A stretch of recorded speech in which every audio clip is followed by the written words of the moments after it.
bahwa tidak ada daun kering pun yang jatuh kecuali sudah mendapatkan ketentuan dari Allah. Kalau tidak nggak bakal jatuh. Daun saja sealam dunia jatuh aja itu sudah ada ketentuannya. Nasibmu sudah ada. Sekarang mau percaya silakan, kayak udah. Ya kan begitu. Dan saya bukan teori, tapi ini realita yang sebenarnya, bahwa di mana peranmu, kamu bikin matanya di mana? Pernah bikin mata? Bayar enggak? Hidung, mata, dan semua organ tubuh yang bekerja di luar di akal tidak sadar Anda bekerja siang dan malam, Anda tidak pernah merasakannya. Anda tidak bisa mengendalikan aliran darah Anda, tidak bisa mengendalikan degup jantung Anda. Lalu Anda mengatakan aku menentukan. Apa yang kau tentukan selama ini? Orang ini manusia kadang-kadang dipikir gila juga sih. Kita lahir juga bukan pilihan kita. Saya jadi laki-laki juga nggak pernah milih. Sampai namaku pun bukan pilihanku. Otakku juga bukan hasil karyaku. Betul nggak? Lahir di kertas juga kan nggak milih. Saya tidak pernah dilibatkan apapun. Saya menerima beres lahir. Dikasih tinggal duduk manis saja nggak mau, gimana sih? Andaikan engkau dilibatkan, satu, silakan panjangkan rambut kepalamu, titik, itu saja. Sudah, nggak usah sembahyang, nggak usah puasa, nggak usah wiridan, nggak usah usaha, nggak usah. Pokoknya tugasmu di dunia panjangkan rambut kepalamu. Seumur hidup kamu sehari-harinya narik rambut saja kok. Dikasih beres panjang sendiri, alisnya panjangnya berhenti sendiri. Bulu ketek pun tidak mungkin 3 kilan nih. Betul nggak? Sampai nanti usiamu berapa tahun sudah ada aturannya. Dan kamu tidak dilibatkan masalah kematianmu, tidak boleh terlibat. Terima beres. Tunggu saja saatnya kamu mati. Terus ini realita nggak? Realita nggak nih? Bukan teori kok. Itulah makanya ketika kamu merasa bisa melakukan sesuatu menurut perasaanmu, itu usahamu. Wa ma yasha'una illa ay yasha Allah.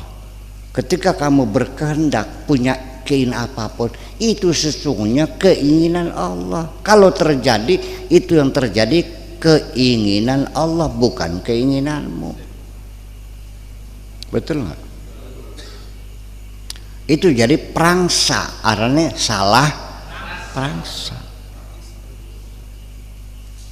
Betul nggak? Kretek hati, pengen minum kopi, langsung di pos otak, langsung tanpa jeda waktu, langsung tangan saya menjulur, dekatkan ke mulut, mulut terbuka,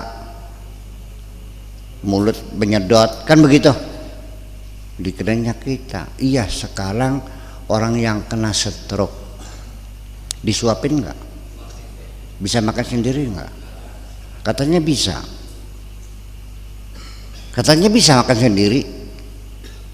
Sekarang bisa nggak? Kenapa nggak bisa? Ya kenapa stroke? Pilihan siapa stroke?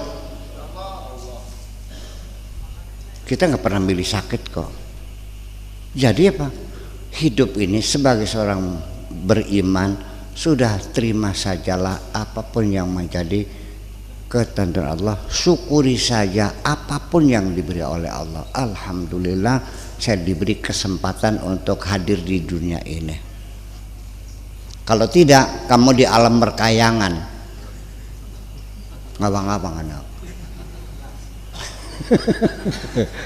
Iya, jadi artinya sudah, Anda berpikir, Anda berusaha, matahari tetap bersinar. tidak ada pengaruhnya. Betul nggak?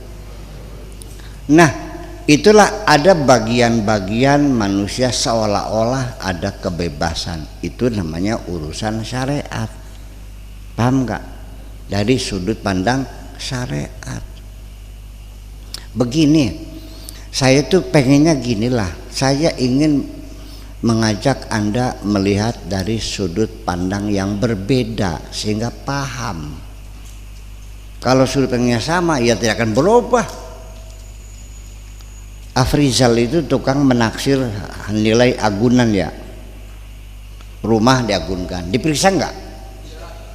Temboknya diketokin, lantainya dibuka, keramik, tehel, apa, granit, apa marmer, atapnya dibuka, rengnya besi apa pring bambu, ya kan? Dilihat dari depan, dari belakang, dari atas, dari bawah, dari depan, dari luar, dari dalam, baru ditilai harganya. Itulah cara menilai sesuatu, jangan dari sudut pandang sendiri. Betul nggak? Nah, itulah sebabnya kita berbeda itu karena masing-masing melihat dari sudut pandang yang berbeda. Cocok? Iya kan? Jadi orang bertengkar itu artinya karena mereka berbeda sudut pandang. Ada dua cewek, A dan B. Saya Pak Rahmat memilih, akan beda. Saya milih A, milih B. Pak Rahmat milihnya yang bahenol, yang ukuran buah dadanya super bomb. Saya milih perempuan yang jenius, yang cerdas, karena saya melihat kecantikan perempuan ketika otaknya cerdas akan lebih cemerlang. Maka saya milih ini. Jangan salahkan pakai syukur kok milihnya yang jelek. Nggak ada urusan. Betul nggak? Bagi kamu jelek, bagi saya cantik kok. Karena saya memberikan nilai kecantikan logika lebih hebat daripada kecantikan wajah. Kalau yang wajah otaknya goblok, membosankan, beli. Betul nggak? Lah itu kan sudut pandang. Nah itulah kira-kira. Jadi semua ketika engkau melakukan apapun, kamu hidupnya zuhud. Allah, ya iya, terus apa lagi? Ada nggak orang yang pengen zuhud tapi nggak bisa? Ada nggak orang yang pengen sehat tapi nggak bisa? Ada nggak orang yang pengen kaya tapi nggak bisa? Berapa persen keinginanmu yang tercapai? 0 semuanya itu. Yang terjadi semuanya keinginan Allah. Hanya kamu ini salah perangsa, dikiranya keinginanmu. Padahal ketika Allah ingin memberi kamu, Allah bikin keinginan di dalam dirimu, lalu kamu berkeinginan. Susah banget sih. Ketika Allah ingin memberikan kamu istri, Allah membuat keinginan dimasukkan dalam dirimu sehingga kamu berkeinginan pengen kawin. Ada nggak orang di sini yang nggak pengen kawin? Ada. Ditawarin istri tuh cengar-cengir gitu loh. Ketika Allah menghendaki engkau kaya, Allah berikan semangat kamu bekerja siang dan malam. Gairahnya semakin tinggi, percaya dirinya tinggi. Ya kan begitu? Allah yang beri semangat. Itu saja kok susah banget sih. Iya kan? Ketika Allah ingin membangkrutkan kamu, gampang. Ya seperti itulah kira-kira. Jadi artinya bahwa selagi kita belum paham Allah, nggak akan paham-paham. Percaya nggak? Sampai botak kepalamu gak paham-paham. Nah sehingga kadang-kadang Allah memberikan cara yang sangat drastis. Kamu dikasih musibah yang luar biasa.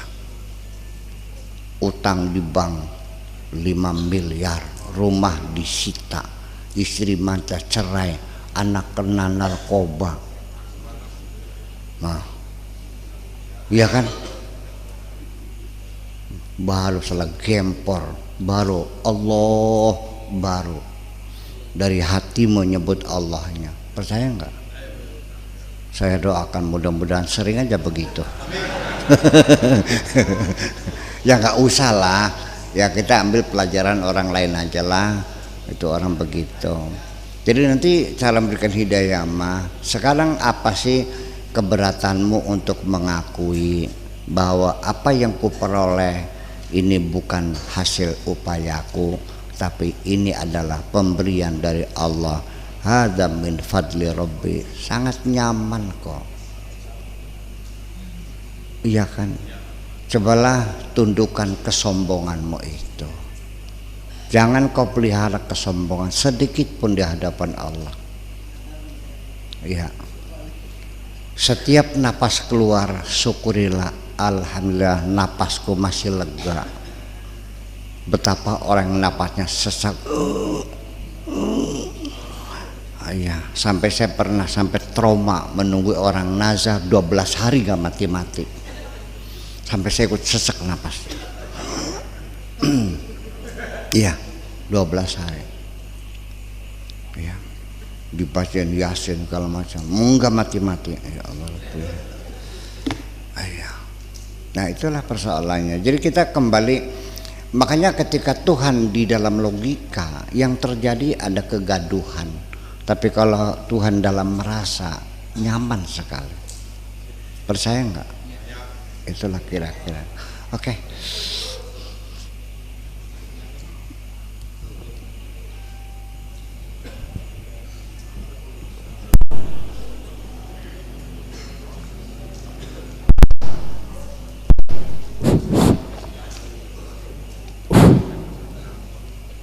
Ini ada pertanyaan dari Jepara, Bu ya. YouTuber YouTuber, Bu ya. dari mana? Dari Jepara. Semarang. Jepara. Iya.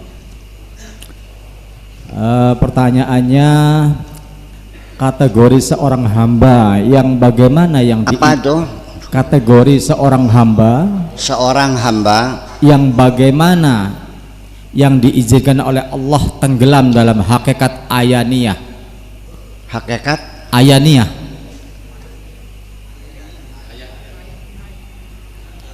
Ayaniyah di sininya. Hakikat ainiyah. Ainul haq. Ainul haq. Ya, ainul haq. Ada ainul yakin, ada hakul yakin. Itu yang ainul yakin. Yakin ainiyah, ya. Artinya yang bisa melihat dengan hakul yakin. Begini aja.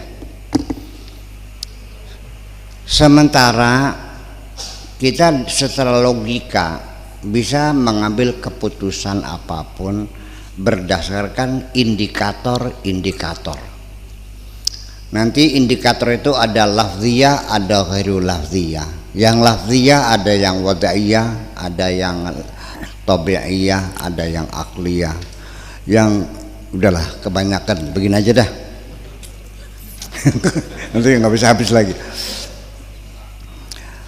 Saya tidak melihat apinya, tapi yang saya lihat asapnya. Lalu saya simpulkan di situ pasti ada api. Dibenarkan nggak logika semacam itu? Benarkan. Logis nggak? Logis. Tetapi ketika suara kentung, tung tung tung tung, itu suara kayu dipukul, suara kentung. Logis atau apa namanya, sifatnya tabi'i, artinya alami suara itu. Alami itu suara kayu dipukul. Ada yang memukul, logis nggak? Logis. Maknanya apa kentung dibunyikan malam hari? Bisa itu ada maling, bisa ada rumah kebakaran. Kalau kita tidak mengerti wadaiyahnya, apa bedanya kentung maling sama kentung kebakaran?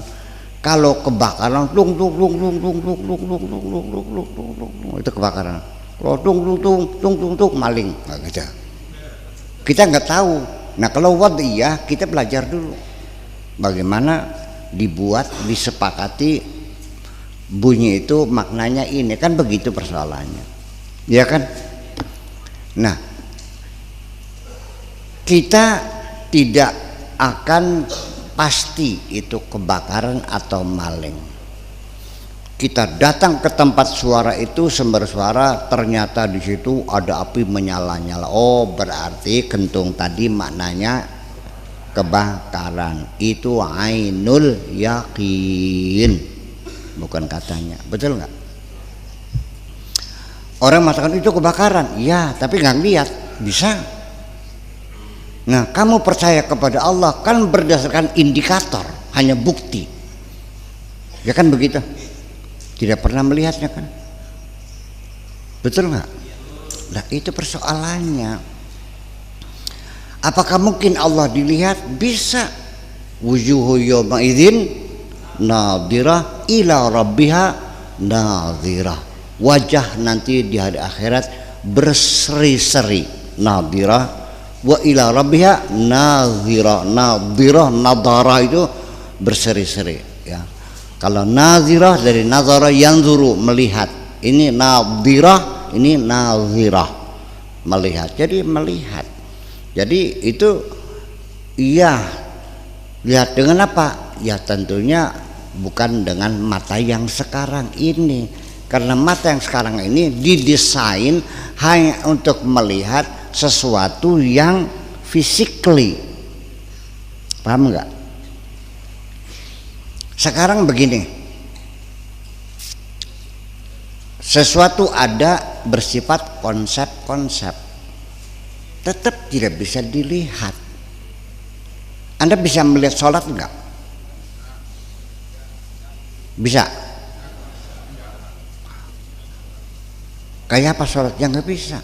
Tapi saya bisa melihat orang yang, nah itu namanya ketika sholat itu dilaksanakan, itulah namanya tajalli.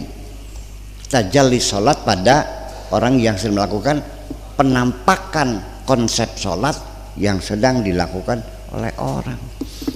Nah kita, logika kita tidak melihat Allahnya, tapi tajallinya yang ada di alam semesta ini kita yakini dan tidak mungkin akan ragu-ragu. Seperti itu aja kok. Kalau ingin melihat langsung. Tetapi kalau melihat dengan basirah, yaitu di dunia pun kita melihat, tapi melihatnya dengan basirah, dengan mata hatimu, bukan dengan mata kepalamu. Begini, saya bisa melihat pikiran Anda. Mata saya bukan dengan mata saya, dengan kemampuan intelektualitas saya. Anda ideologinya seperti ini, platformnya seperti ini, nggak bisa dibaca, nggak bisa kelihatan. Tapi saya baca Anda ini penganut paham liberal, ini paham sosialis, ini komunis, ini paham. Bisa kita lihat dari perilaku Anda dalam berdagang, berniaga, berbicara, kan begitu. Jangan bilang karena tidak kelihatan maka tidak ada. Pertama, imajinasi dalam pikiran kita mencipta satu bangunan. Sudah jelas pintunya, warnanya, keramiknya, gentengnya, plafonnya, bajanya, semua dalam imajinasi. Bisa dipahami? Nggak bisa. Hanya arsitek itu sendiri yang paham. Kita baru paham kalau sudah diucapkan. Paham? Kalau sudah diucapkan.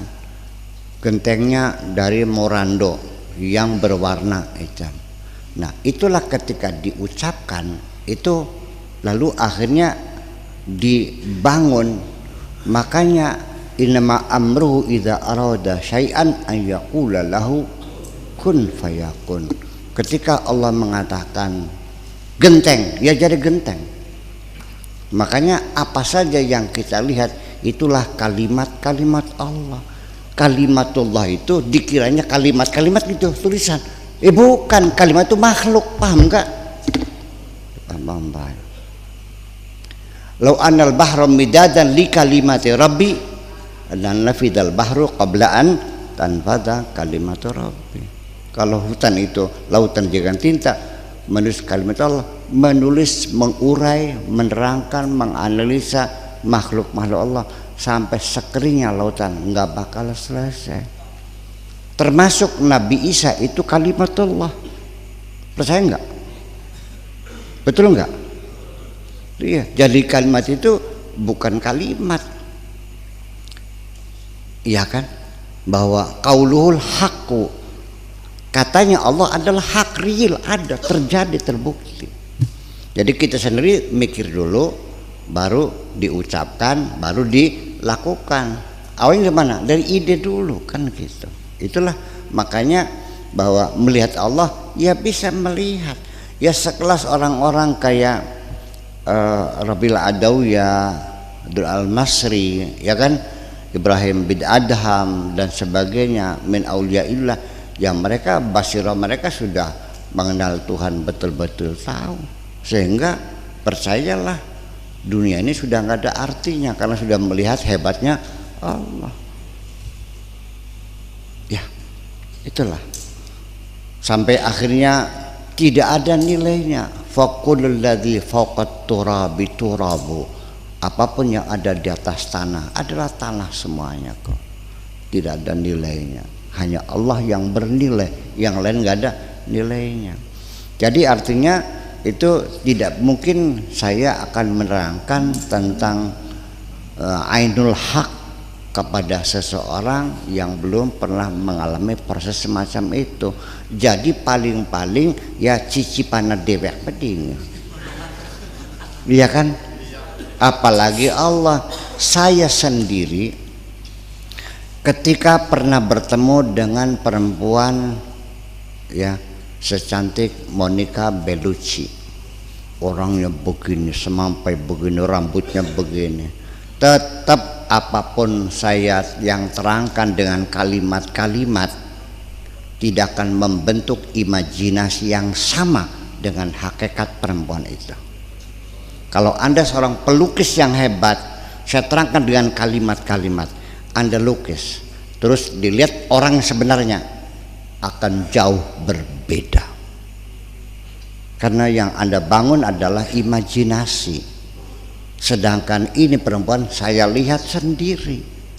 Tetapi bahasa saya tidak mampu menguraikan persis, bisa membangun imajinasi yang sama dengan orangnya. Itulah logika kita dalam komunikasi seperti itu. Jadi kita maklumi saja ketika orang itu tidak mengerti apa yang saya terangkan, saya maklumi. Karena kalimat-kalimat yang saya susun tentu akan membangun imajinasi yang beda dalam pikiran kita ini. Jadi ada yang ngerti 50%, 60%. Kalau ada di sini yang sangat cerdas malah bisa mengerti 200%, karena orang itu orang yang sangat jenius, IQ-nya 180. Ya kan begitu. Sehingga satu kalimat saja bisa diurai orang itu lebih luas lagi. Kan bisa terjadi. Ada yang diterangkan berkali-kali masih nggak paham aja. Ada, dan itu di luar kemampuan kita. Hanya bagi kita menerangkan bagaimana saya membuat orang berimajinasi persis seperti dalam pandangan saya. Satu tidak mungkin, paling-paling ya hanya mendekati saja. Apalagi itu berbentuk kalimat. Foto sekalipun, sering kita melihat foto seseorang, begitu melihat orangnya pangling nggak kenal kok. Betul nggak? Ya iya kan begitu. Apalagi itu omongan, kalimat, foto aja begitu orangnya nggak kenal. Iya. Apalagi foto-foto yang wanted yang dicari orang-orang yang dalam pencarian, nggak kenal. Padahal kita pernah lihat tapi nggak kenal, beda sih. Gitu. Jadi kira-kira begitulah. Jadi pengenalan seseorang, ma'rifatullah seseorang pun tidak satu levelan. Orang yang ibadahnya lebih tekun, hatinya lebih bersih, akhlaknya lebih baik, kan gitu, akan berbeda kualitas kema'rifatannya. Jadi yarfa'illahu alladzina amanu walladzina utul ilma darajat, berkelas-kelas, itu aja kok. Wali juga macam-macam, tapi ya langkah wali gorong-gorong ya kan. Setidaknya ya dia akan menjadi suatu warga negara yang baik, memberikan manfaat. Oke.